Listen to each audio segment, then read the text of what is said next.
di dalam syair-syair, qasidah-qasidah yang berisikan madah pujian kepada Nabi,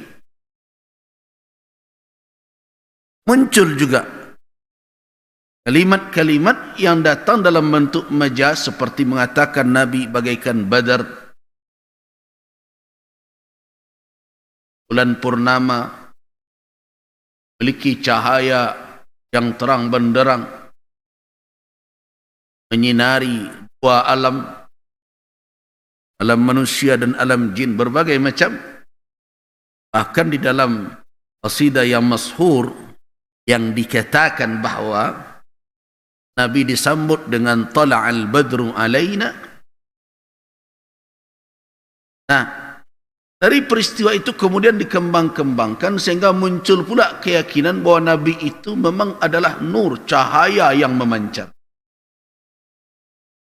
Banyak yang berkeyakinan seperti itu. Nah, kemudian di atas itu dibangun lagi keyakinan karena beliau adalah nur, karena itu di mana saja beliau berjalan, di bawah terik mentari, bawah sinaran bulan, tidak ada bayang-bayang beliau. Itulah berbagai. Nah, dari sisi kajian sirah nabawiyah, keyakinan seperti itu berdasarkan kepada riwayat dan kisah yang tidak kuat.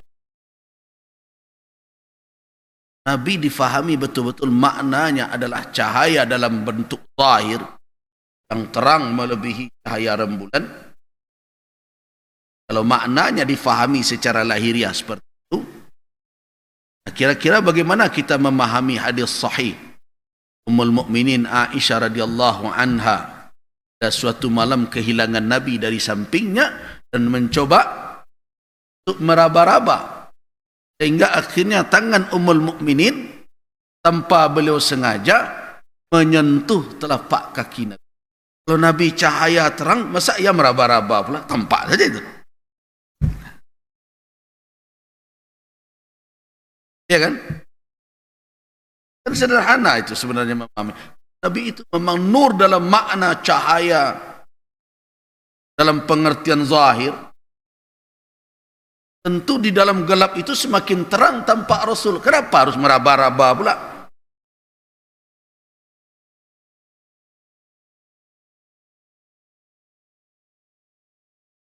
Nah, begitu juga kalau memang Nabi SAW tidak ada bayang-bayang dan mentari yang menyiram beliau tidak menimbulkan cahaya panas dan berbagai macam.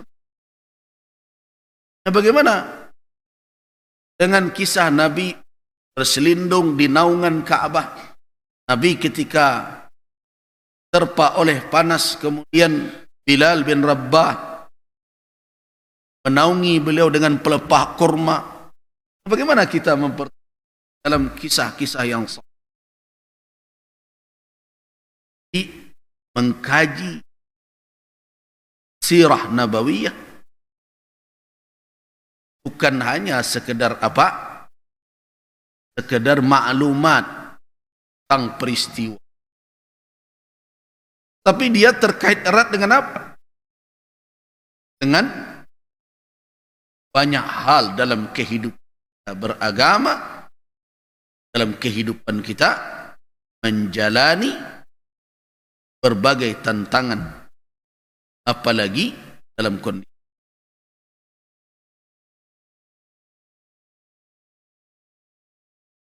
Karena itu tidak mengherankan mempelajari atau mengkaji tentang sejarah, walaupun itu kita sebut masa lalu, berdasarkan petunjuk Al-Quranul Karim, hal itu adalah suatu yang tersuruh. Jadi jangan dipakaikan ungkapan anak muda masa lalu. Benar, dia telah berlalu, tapi bukan dia sesuatu yang tidak ada. Tidak bisa pula kita membenarkan kalau dipakaikan biarlah yang lalu. Tidak bisa biarkan. Al-Quranul Karim mengingatkan kita, salah satunya dalam ayat man Allah Subhanahu wa taala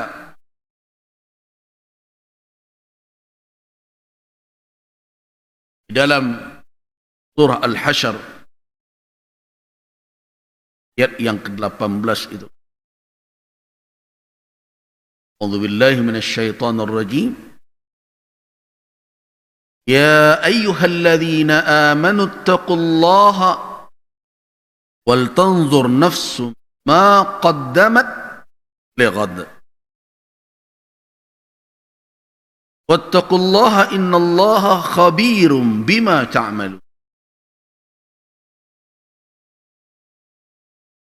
Wahai orang-orang yang beriman, bertakwalah kamu sekalian kepada Allah, dan hendaklah seseorang itu memandang apa yang telah ia kemukakan berupa amal, berupa perkataan. Perhatikan apa yang telah kamu perbuat selama ini, apa yang telah kamu lakukan. Atau dalam bahasa media sekarang, rekam jejakmu. Jadi hati-hati. Kalau dahulu susah orang mengingat, kalau sekarang hati-hati itu yang main TikTok, yang punya akun media sosial. Orang bisa menelusuri masa lalumu.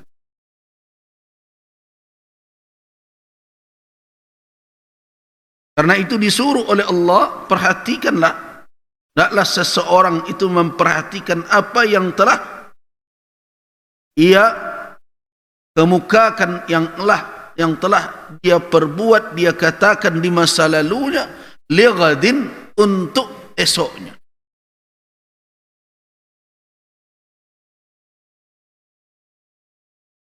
Supaya di keesokan hari jangan menjadi kesalahan yang tidak ada gunanya.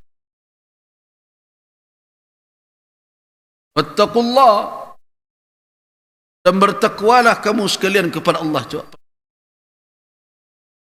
Berapa kali Allah Subhanahu wa taala memerintahkan kita bertakwa dalam ayat itu? 2 kali.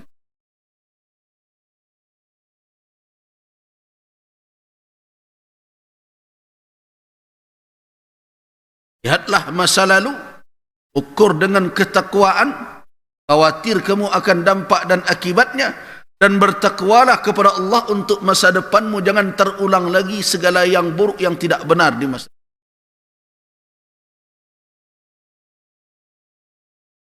Kenapa disuruh oleh Allah?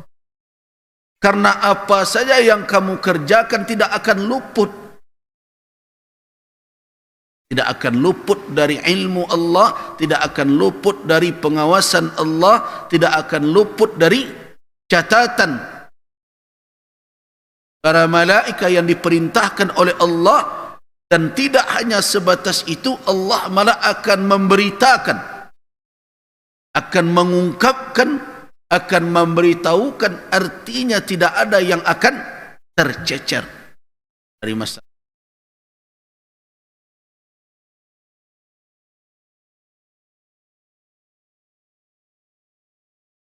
Jadi kalau sebagai personil saja, sebagai perorangan, kita tidak boleh membiarkan masa lalu itu hanya sebatas kenangan, malah harus dijadikan pelajaran untuk masa depan. Masa sebagai umat kita akan biarkan masa lalu itu ya sudah? Tidak sedikit yang hadir di masa sekarang ini adalah warisan dari, dan ada di antara warisan itu yang akan berguna sampai akhir hayat kita. Apa itu?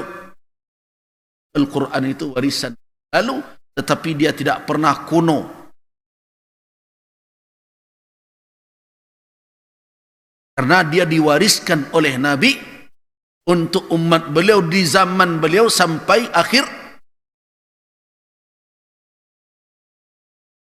Ini tidak benar kalau semuanya merujuk kepada apa?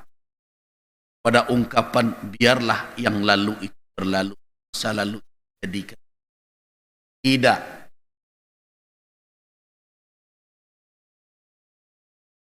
Tidak sedikit dari masa lalu itu yang tidak ya,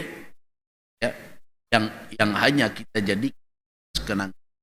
Masa lalu mesti menjadi apa? Jadi pelajaran. Bahkan tidak sedikit dari warisan masa lalu itu yang harus kita jaga.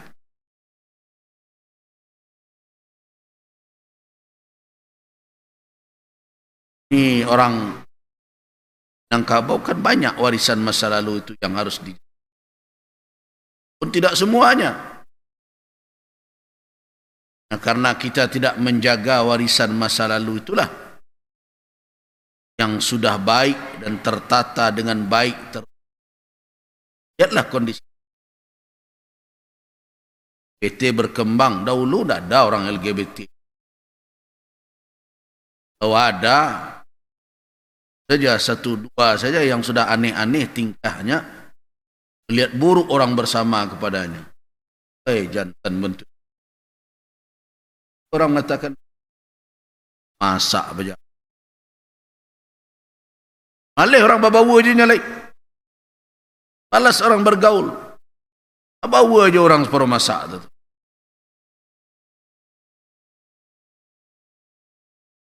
Macam-macam cerita orang dulu. Ada yang mengatakan basuh lai tapi tarik bentuk no je. Jadi cemooh. Nah, warisan masa lalu yang melihat buruk hal itu hilang sekarang. Buruk orang memandang. Sekarang jadi bahan ketawaan. Lihatlah laki-laki yang berperangai seperti perempuan itu yang kita sebut dalam Al-Quran adalah al-mutakhannisat, dalam hadis al-mutakhannisat namanya.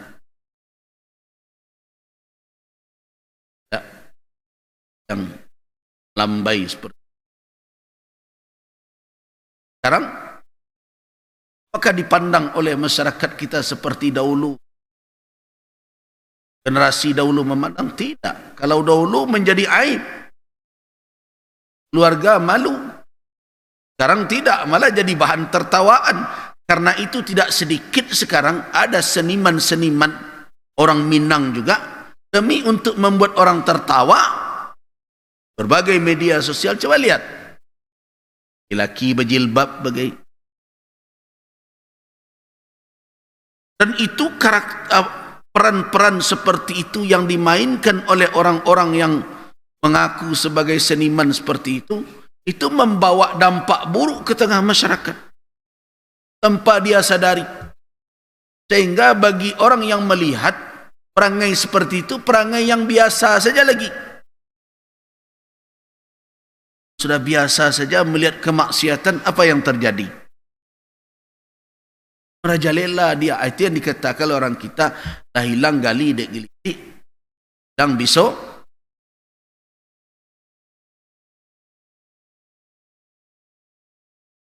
yang bertanya terus, bagaimana kita mengantisipasi perangai kaum Sodom ke kubu? Salah satu yang harus dilakukan, masyarakat harus kembali memakai pakaian di masa lalunya. Mencari buruk ke hal yang seperti itu. Jangan ditolerir. Sekarang kan tak, biasalah kan tak nak awak pelepih salah. Kalau awak satu-satu orang dong kedurus. Dulu tidak begitu.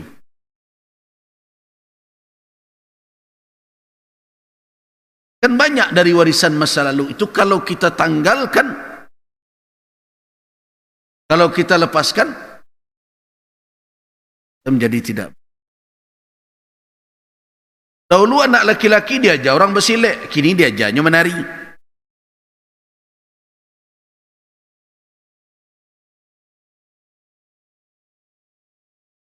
Coba perhatikan.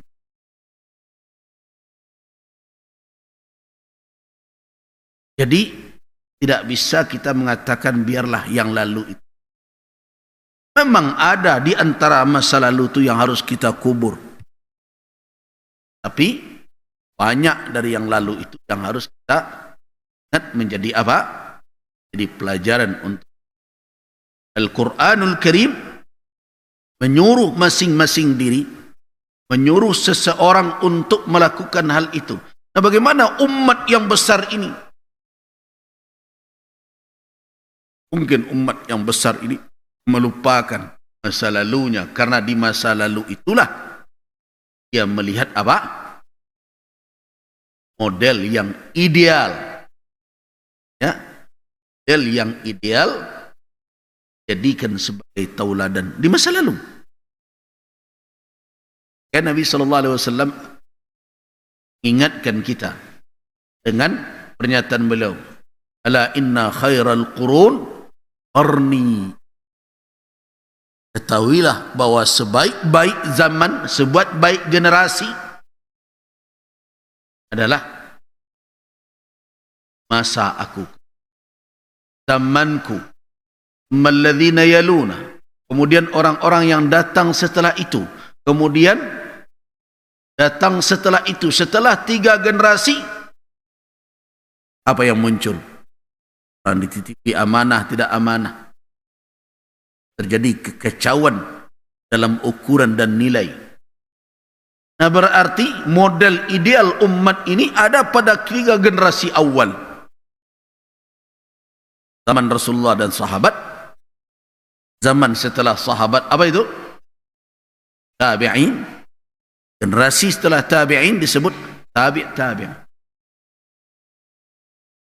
Itu yang dikatakan oleh para ulama dengan sebutan Al-Qurun Al-Thalatha Al-Ula. Itu 3 generasi pertama umat ini. Nah, bagaimana kita bisa melupakan, biarkanlah masa lalu itu berlalu? Padahal Nabi kita mengatakan bahawa generasi ideal dari umat beliau berada pada 3 zaman itu. Itu pentingnya. Bukan hanya sekedar ayat dalam surat Al-Hasyr. Perhatikan firman Allah Subhanahu wa taala dalam surah Yasin.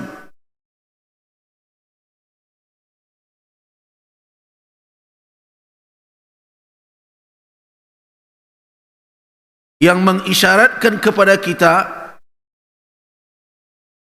agar apa yang telah kita perbuat, berbagai peninggalan yang telah kita lakukan, orang sering sebutnya legacy sekarang.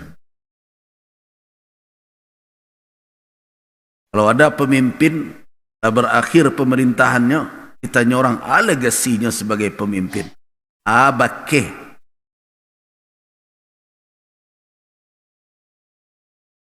Pakai kakok tangannya.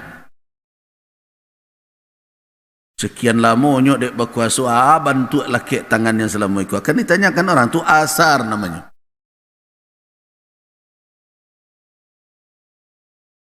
Yang ditinggalnya. Apa kata Allah? Inna nahnu nuhyil mauta wa naktubu ma qaddamu wa atharahum wa kulla syai'in ahsaynahu fi imamin mubin. Inna nahnu nuhyil mauta wa naktubu.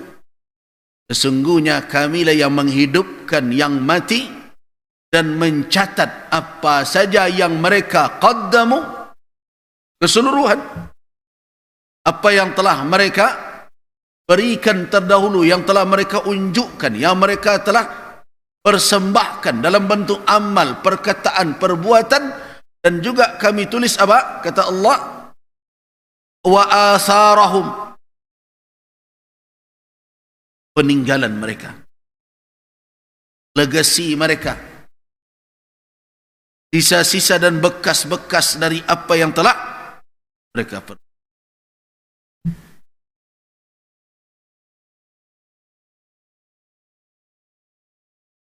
Jadi pemimpin yang baik, manusia yang baik, biasanya meninggalkan asar yang baik.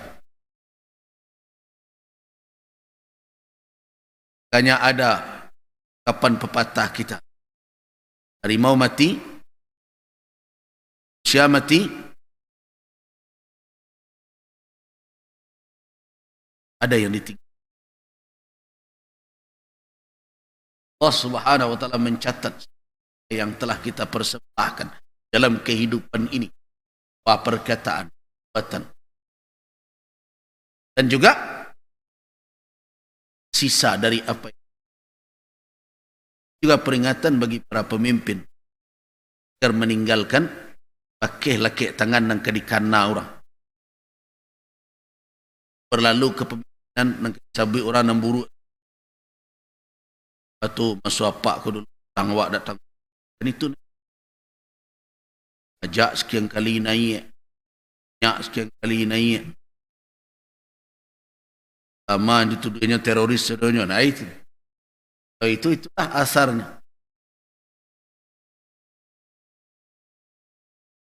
Pak Koni misalnya negeri kanan terjadi, PT berkembang, maksiat menjadi-jadi, sebanta joget ke joget, konser ke konser, jangan. Teraturnya perseraan, bisa jadi seperti itu. Orang pemimpin mestinya malu itu. Dia memiliki apa? Kakek tangan dan indah ranca. Nah nanti seluruh yang diperbuat itu akan diperlihatkan. Kita kan sudah mengaji dalam perkara akidah al-ard. Dan mana dihadapkan manusia hadapan Allah, baik fardan, perorangan maupun berjamaah. Dan kemudian mereka juga kita ceritakan dalam hari kiamat itu akan menerima catatan amal mereka.